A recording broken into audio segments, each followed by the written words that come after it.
My mother looked me straight in the eye and said, "Sarah, you have to understand. Your sister's kids matter more." I remember the exact moment she said it. The living room was full. My dad was sitting quietly. My sister was holding her son. Everyone heard it, and no one disagreed. I didn't scream.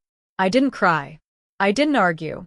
I just looked down at my daughter's small hand in mine and felt something inside me quietly break. Before diving into the story, comment where you're watching from and don't forget to subscribe so you won't miss the latest stories. I'm Sarah. And this is the story of how my parents chose favorites for years. How they ignored my child, dismissed my sacrifices, and made it clear where I stood in their family. Until the day they showed up at my door, desperate, shaking, needing my signature to save their house. But let me take you back, because this didn't start that day. It started years earlier. Growing up, I always knew I wasn't the golden child. That title belonged to my younger sister, Melissa. She was louder, needier, and somehow always the center of attention. When she got married young and started having kids, my parents' world began revolving entirely around her family. Every holiday, at Melissa's place. Every weekend, babysitting her kids. Every dollar they had, helping her. When I got married, there was no celebration. Just a quiet dinner and a few forced smiles. When my marriage failed a few years later and I became a single mom, I thought, naively, that maybe this would finally bring us closer. It didn't. I worked 2 jobs to raise my daughter, Emily. I paid my bills. I never asked for help. And still, somehow, I was always the strong one who didn't need anything. But Emily noticed everything. She noticed how Grandma never came to her school plays, but never missed her cousin's soccer games. She noticed how Christmas gifts for her were smaller, fewer, sometimes late. She noticed how family photos on the wall barely included her. And that day, the day my mother said those words out loud, was the day everything changed. It happened at a family gathering.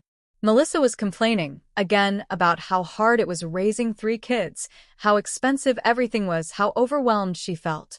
My parents listened like it was a courtroom testimony. Then I quietly mentioned that Emily needed help paying for a school program she'd been accepted into. The room went silent. My mother sighed, rubbed her temples, and said it. "Sarah, you have to understand. Melissa's kids matter more right now. They need us." That's when Emily squeezed my hand and whispered, "Mom, am I not family?" I said nothing. I smiled. And I made a decision no one in that room knew about. Because while they saw me as the daughter who didn't matter, they had no idea that one day, their entire future would depend on me. After that day, something inside me shifted. I stopped expecting anything from my parents. No calls. No reminders. No hoping they'd suddenly change. I focused on one thing only, my daughter. Emily was 8 years old then. Quiet. Observant. Too mature for her age, like most kids who learn early not to expect too much from adults. I made a promise to myself that night, while tucking her into bed, that she would never feel second again. Not if I could help it. Life wasn't easy. Mornings started before sunrise. I worked a front desk job during the day and cleaned offices at night. Some days my feet hurt so bad, I cried in the car before driving home. But every bill got paid. Every school form was signed. Every lunchbox was packed with a little note inside. And through all of it, my parents stayed distant, unless it involved Melissa. If Melissa needed money, they called me just to explain why they couldn't help Emily. If Melissa needed babysitting, they canceled plans with us. If Melissa's kids were sick, it was a family emergency. When Emily got sick, kids bounce back, my mom said. I stopped correcting them. What they didn't know was that during those exhausting years, something else was happening. I had taken a basic bookkeeping job at a small real estate firm. It wasn't glamorous, but I learned fast. I stayed late. I paid attention. When the owner retired suddenly, he sold the business to a partner, someone who noticed my work ethic. Within a few years, I wasn't just keeping books anymore. I was helping manage properties, negotiating, signing contracts, quietly building something of my own. I never told my parents. Why would I? They never asked. At family gatherings, Melissa talked nonstop about her kids, their sports, their private schools, their expensive needs. My parents nodded proudly, like they were watching royalty grow up. Emily sat beside me, coloring quietly. One Thanksgiving, my dad made a toast. He thanked Melissa for giving them a real family to care for. I watched my daughter stare at her plate, her smile fading inch by inch. That night, as we washed dishes together, Emily asked, "Mom, why don't Grandma and Grandpa love me like they love them?" I didn't know how to answer. So I told her the truth, softened, but real. Sometimes adults make mistakes. And sometimes they don't see what's right in front of them. What I didn't tell her was that I had stopped waiting for their approval. I had stopped hoping they'd wake up one day and choose us. Because something else had happened too. I had saved enough to make a down payment on a small home. Nothing fancy, but it was ours. When I signed those papers, my hands shook. Not from fear, but from pride. The same week I moved in, my parents called. Not to congratulate me. Not to visit. They called to ask if I could talk some sense into Melissa because she and her husband were in trouble. Big trouble. And that was the first crack in the perfect picture they'd been protecting for years. The truth came out in pieces, like it always does. Melissa's husband had lost his job months earlier. They hadn't told anyone. Instead, they kept living the same lifestyle: private school tuition, new cars, vacations they couldn't afford. My parents helped when they could, dipping into their retirement savings without telling me. But it still wasn't enough. One evening, my mom called me, her voice tight and controlled in that way she used when she was trying not to panic. She said Melissa might need to move back home for a while. She said it like it was temporary, like it wasn't a disaster unfolding. I asked one simple question. "Can you afford that?" There was a pause. Then my dad got on the phone. That's when I learned the real problem. They were behind on the mortgage. Far behind. The house they lived in for over 30 years, the one filled with family photos that barely included my daughter, was in danger of foreclosure. I felt something strange in my chest. Not joy. Not revenge. Just a quiet understanding. For years, I had been the daughter who didn't need help. The one they could ignore because I was handling things. Now suddenly they wanted advice. Reassurance. Solution. I didn't offer any. A few days later, my parents invited me over. They didn't invite Emily. That alone told me everything. When I arrived, the mood was heavy. Papers were spread across the kitchen table. Notices from the bank. Legal-looking envelopes. My mom kept wringing her hands. My dad avoided my eyes. Melissa wasn't there. She couldn't handle the stress, they said. I sat down and listened. They explained that refinancing wasn't an option. Their credit was shot. Retirement funds were nearly gone. The bank wanted a lump sum agreement or the house would be seized within months. Then my mom reached across the table and held my hand. "Sarah," she said softly, "you've always been responsible. You've always made smart choices." I waited. "We need your help." There it was.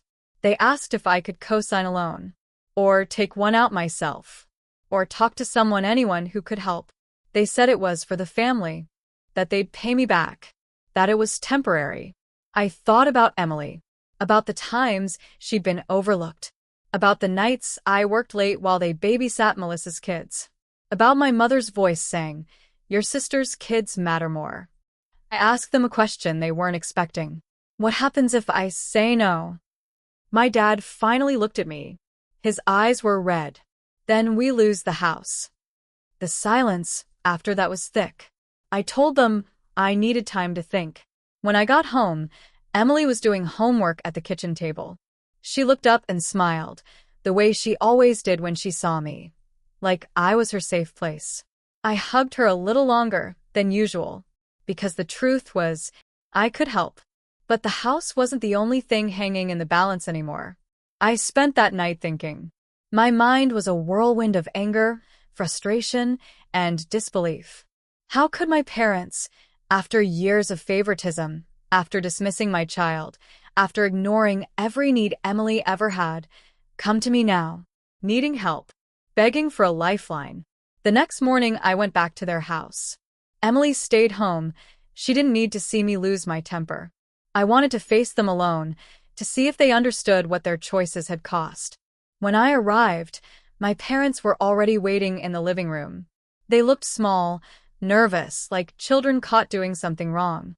Melissa's kids ran past me, oblivious to the tension, shouting and laughing. It was a surreal scene.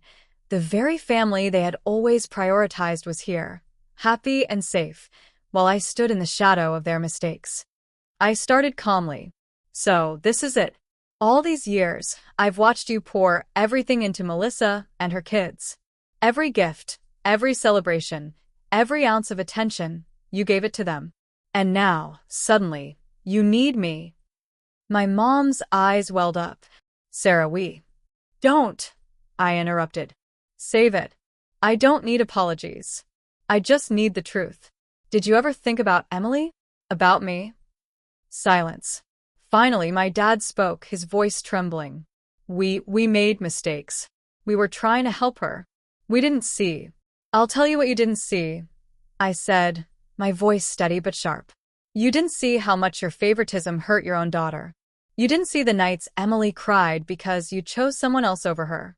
You didn't see the years I spent building a life, doing everything right, while you ignored us. My words hung in the air like thunder. And then, for the first time in years, I noticed it. They were scared. Real fear.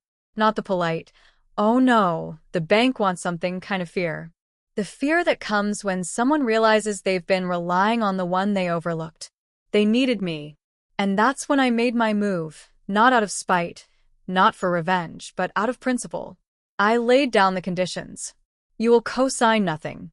You will ask Melissa to contribute and take responsibility for her own mistakes. You will acknowledge how you treated Emily all these years, in front of her. And finally, you will never, ever speak to me as though my child doesn't matter again. My mom gasped. My dad's face turned pale. Melissa, who had just walked in, froze mid-step. Then I smiled, not a forgiving smile, not a kind smile, but a measured, knowing smile. I can help. I will help. But only if you do this my way. Not yours. Not Melissa's. Meaning. Understand. There was a long pause. Then, finally, my father nodded. My mother sniffled, looking like she had swallowed a bitter pill. It wasn't easy. There were more negotiations, more paperwork, more conversations I never imagined having with my parents. But for the first time, I had the upper hand. For the first time, I was no longer just the ignored daughter. I was the one who held the power, the one they had relied on, the one who could demand respect, not only for me, but for Emily. When it was finally settled, I walked out of their house feeling a strange mix of exhaustion and satisfaction. I didn't feel like a hero. I felt like someone finally seen, finally heard, and finally equal to the family that had always tried to tell me I wasn't enough. Weeks passed after that confrontation, and life began to feel different, lighter, yet still full of the lessons I had learned. My parents slowly started to change, but in small, careful ways. They called Emily more often, not as a favor, not because they had to, but because they realized she mattered just as much as Melissa's children. Melissa, of course, had to swallow her pride. She had relied on my parents to bail her out for so long that admitting she needed my help was humbling. But it was also a lesson she needed, one she probably wouldn't have learned if I hadn't stepped in. And Emily watched it all quietly, her eyes wide, learning that sometimes justice doesn't come from anger, but from holding people accountable and setting boundaries. The house issue?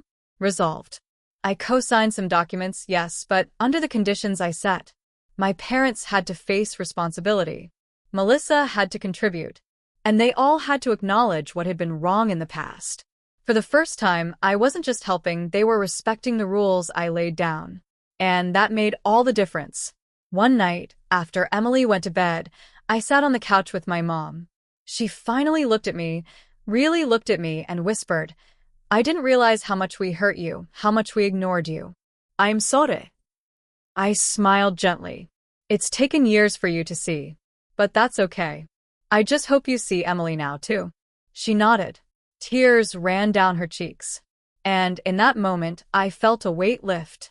Not because they apologized, but because I had finally proven quietly, firmly, that being ignored no longer meant being powerless.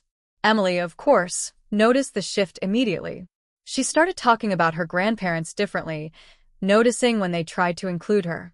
She began to smile more at family gatherings, her confidence growing. I watched her and realized that everything I had endured, the favoritism, the silent years, the watching my own daughter feel second best, had a purpose. I had learned how to stand firm, how to demand respect, and how to teach my child the same. Looking back now, I realize the irony. The parents who once claimed Melissa's kids mattered more were the ones who needed me the most. And in that need, they finally understood, though painfully late, that I and Emily were just as important as anyone else in that family. We didn't magically fix everything overnight.